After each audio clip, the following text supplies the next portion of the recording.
Thaudok wathok ama hek thokpaga achum aran khangdana maral sibagi hainabi ama Kuki Students Organization KSO Sadar Hills Laiba asi athubada thadokpa chumgani haina Naga People's Organization NPO na akan wafam thamnakle NPO na thadorakpa cherol amana hai Kaijeng Jangda yum mai thare haibagi pau hek phangpaga NPO gi delegates sina mafam adure changsinduna asengba achumba pau sing lawna phonake Michamgi yum mai thaba asi Naga singna chap chana condemn tawi haiba wakhalon asina mang tharaga mafam adure changkhibane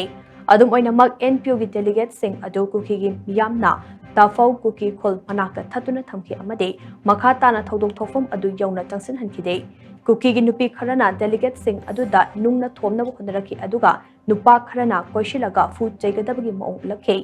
NPO na phangpa pau amagi matung ina Senapati District ki SP na luchingba police ki team amasu team adumakna lambi thatuna thamki haiba khangba ngamle Khol mai tharambagi thodok adu mari lainaba authority na maningtam investigation chathangadabane